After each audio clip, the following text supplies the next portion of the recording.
ہم بات کر رہے تھے سائنز آف ویک فیتھ کے اوپر کہ کمزور ایمان کی کیا نشانیاں، اور ایمان کی بہت فوقیت ہے، بہت زیادہ میٹر کرتا ہے ایمان. تو اس لیے میں نے اس کو لسٹ میں رکھا ہے کہ we should work on our ایمان. اگر ہم اپنے ایمان پہ، اپنی فیتھ پر کام نہیں کریں گے تو پھر ہم اصل پرپس سے دور ہو جائیں گے. جیسے میں نے آپ کو بہت سی مثالیں دی کہ لوگوں کو خوش کرنے کے لیے بہت محنت کرتے ہیں، بہت ایفرٹس کرتے ہیں، لیکن اللہ تعالیٰ کے لیے ان کے پاس ٹائم نہیں ہے.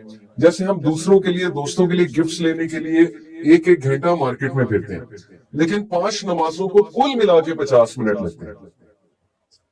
تو وہ 50 منٹ ہمارے پاس نہیں نکل. اگر اللہ تعالیٰ کے لیے اور اس چیز کے لیے جو میٹر کرتی ہے اس کے لیے 50 منٹس نہیں نکل رہے، اس کا مطلب ہمارا ایمان ذرا کمزور ہے. اس لیے ایمان پر کام ہونے والا ہے. تو آج کا جو ٹاپک ہے انشاءاللہ اس میں ہم بات کریں گے کہ ایمان کو انکریز کیسے کیا جاتا ہے. What are some of the ways کہ ایمان کو انکریز کیا جائے، کیونکہ ایمان انکریز اور ڈیکریز ہوتا ہے. اور ایمان کا تعلق یقین رکھیے ہمارے بیہیویئر کے ساتھ ہے. جب بندہ اریٹیٹڈ ہوتا ہے، جب بندہ ذرا زبان کا زیادہ کڑوا ہو جاتا ہے نا، تو سمجھ جاؤ اس کا ایمان کمزور ہے. کیونکہ ابن القیم نے کہا کہ زبان جو ہے وہ دل کی عکاسی کرتی ہے. جب ظاہر ہے کہ دل پہ ایک بوجھ ہے، دل بوجھل ہوا ہے، اور ظاہر ہے کہ دل کنسٹرکٹڈ ہے، روح جو ہے وہ بہت سی چیزیں ہیں جس کی وجہ سے دب گئی ہے. روح بھی کنسٹرکٹڈ فیل کرتی ہے، اور روٹین کی وجہ سے انسان وہ چیزیں نہیں کر پاتا جو کرنا چاہتا ہے. تو یہ ساری چیزیں مکس اپ ہو کے ایک سٹریس کاز کرتی ہیں، اور اس سٹریس کی وجہ سے ایمان ڈاؤن جاتا ہے. اور جب ایمان ڈاؤن جاتا ہے ہمارے لہجے میں بھی سختی آ جاتی ہے، ہم اریٹیٹڈ بھی زیادہ ہو جاتے ہیں، فرسٹریٹڈ بھی ہو جاتے ہیں. آپ نے دیکھا ہوگا کہ بڑا ویریشن آتی ہے. کبھی کبھی ہم بہت اچھے لہجے میں بات کرتے ہیں، بہت خوش ہوتے ہیں، کبھی کبھی ہم بہت ڈاؤن ہوتے ہیں، کبھی کبھی ہم بہت کڑوے لہجے میں باتیں کر رہے ہوتے ہیں. So it all happens because of the variation of ایمان، کہ ایمان انکریز اور ڈیکریز ہوتا ہے. سو ہاؤ ٹو انکریز ایمان، یہ ہے ہمارا آج کا ٹاپک. اس سے پہلے میں ایک زبردست سٹوری آپ سب کو سناتا ہوں.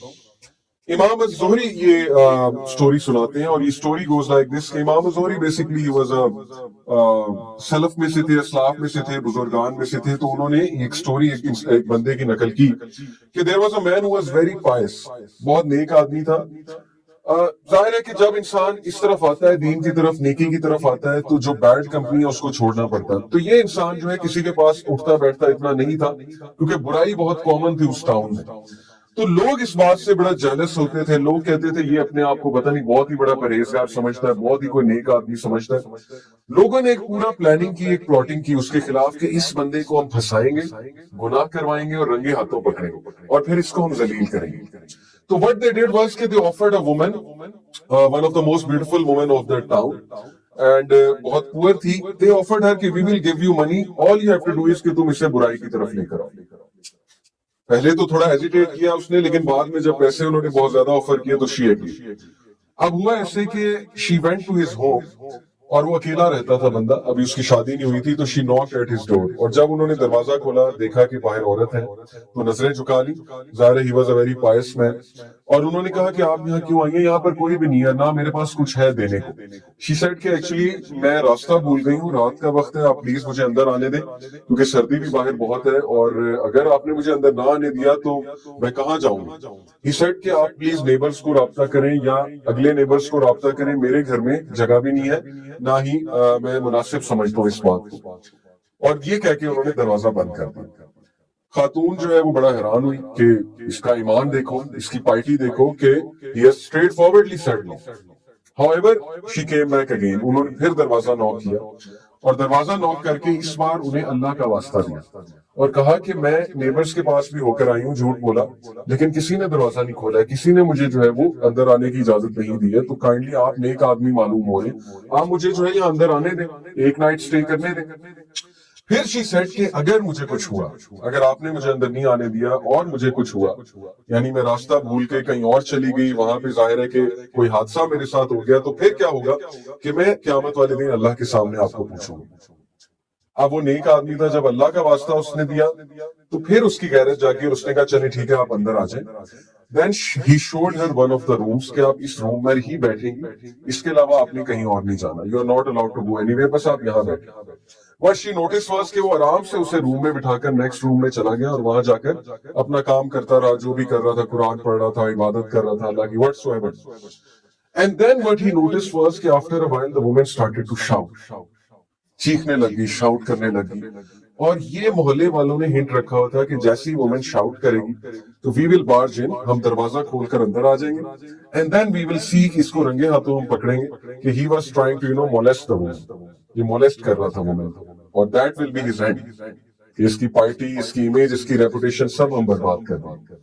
وہ لڑکا بھاگا بھاگا گیا، آدمی لڑکا جو بھی تھا، اور ظاہر ہے کہ جب وہ وہاں پر انٹر ہوا تو اس نے دیکھا کہ عورت دعوت گناہ دے رہی ہے۔ اب ہوا یہ کہ لوگ جو باہر کھڑے تھے انہیں چیخیں زیادہ آنے لگی، شاؤٹنگ زیادہ آنے لگی، نوائز زیادہ بڑھ گئی، یعنی پہلے تو فیک لگ رہا تھا لیکن اب ایسے لگ رہا تھا کہ واقعی ہی عورت کو کوئی تکلیف پہنچا رہا ہے، واٹس رانگ، اتنی زیادہ چیخیں کیوں آ رہی ہیں؟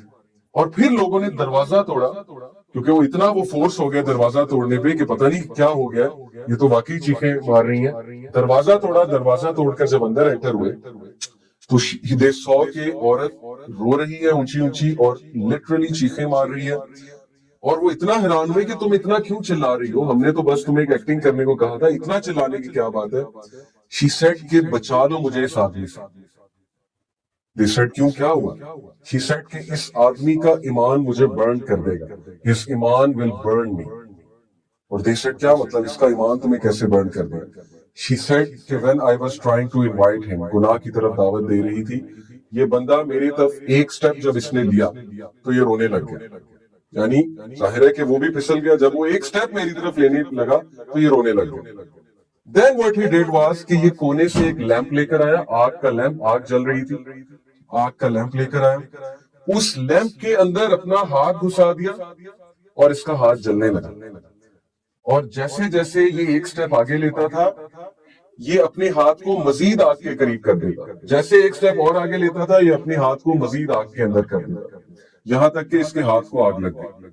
اور جب اس کے ہاتھ کو آگ لگ گئی تو میں نے مزید چیخنا شروع کر دیا کہ کہیں یہ مجھے ہی آگ نہ لگا دے، لیکن یہ والی آگ نہیں، اس کے جو ایمان کی آگ ہے، جو تپش اس کے اندر سے نکل رہی ہے فیتھ کی، ایمان کی، وہ چیز مجھے برن کر رہی ہے، تو مجھے بچا۔ So this is the story of that youngster جس کا ایمان برن کر رہا تھا اس خاتون کو۔ Why? Because she couldn't see یہ کس طرح کا بندہ ہے، یہ کس طرح کا انسان ہے کہ wherever I will go، میں تو کہیں بھی جاؤں گی لوگ جو ہے وہ میرے پیچھے آئیں گے، یہ کون سا نوجوان ہے، یہ کون سا انسان ہے جو ایک نظر بھی نہیں دیکھ رہا اور اوپر سے ایک سٹیپ لیتا ہے تو اپنے ہاتھ کو جلانے لگتا ہے۔ یعنی why was he doing that? Because he knew کہ جہنم کی آگ اس سے بھی زیادہ گرم۔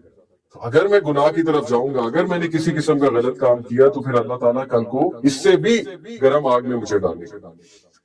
تو یہ بہت ہی موٹیویشنل واقعہ میں نے تو جب سنا تھا اسپیشلی یوتھ کے لیے، کہ ایسے لوگ گزرے ہیں، ایسے یوتھ گزرے ہیں، ایسے نوجوان گزرے ہیں۔ صلاح الدین ایوبی کے دور میں آپ کو پتا ہے کہ کرسچنز ٹیمپلرز کی کیا ایک سازش ہوتی تھی، دے نیو کہ یوتھ کو خراب کر دو تو سب خراب، بیکاز یوتھ جو ہے نا وہ بیک بون ہوتی ہے ایک نیشن کی، نوجوان جو ہے وہ بیک بون ہے۔ چینج نوجوانوں سے آتی ہے، چینج اولڈ پیپل سے نہیں آتی، اولڈ پیپل کا اور رول ہے، نوجوانوں کا ایکٹیو رول ہوتا ہے۔ جس قوم کے نوجوان بیکار ہو گئے، جس قوم کے نوجوانوں نے وقت ضائع کرنا شروع کر دیا تو اس قوم کا ڈاؤن فال شروع ہے۔ صلاح الدین ایوبی کا ایک کوٹ مجھے یاد آ رہا ہے، ہی سیڈ کہ اگر تم نے کسی قوم کو برباد کرنا ہے تو اس کے نوجوانوں کو ٹارگٹ کرو، اس کے نوجوانوں میں امورالٹی، فحاشی، فضول قسم کی چیزیں جو کامن کرو۔ اب بڑی عجیب بات ہے کہ پاکستان میں جتنے سستے پیکیجز ہیں اور جتنا انٹرنیٹ سستا ہے میں نے پوری دنیا میں نہیں دیکھا۔ میں 3 ملکوں میں گیا ہوں، ملیشیا میں گیا ہوں، میں دبئی میں گیا ہوں، سعودیہ میں گیا ہوں، مجھے ملیشیا میں انٹرنیٹ ہی نہیں مل رہا تھا، یقین کریں، یہ ابھی 2018 کی بات ہے، میں پیکیج ڈھونڈ رہا تھا، میں کہتا ہے اتنا مہنگا پیکیج ہے ملیشیا میں۔ پاکستان میں 2500 روپے میں unlimited, P T C L نے انلمیٹڈ دیا ہوا۔ تو ظاہر ہے جب یہ چیزیں اتنی سستی ہیں، ایکسیس اتنا زیادہ ہے، اتنا سستا ہے، ایکسیس اتنا ایزی ہے، تو برائی بھی اتنی کامن ہے۔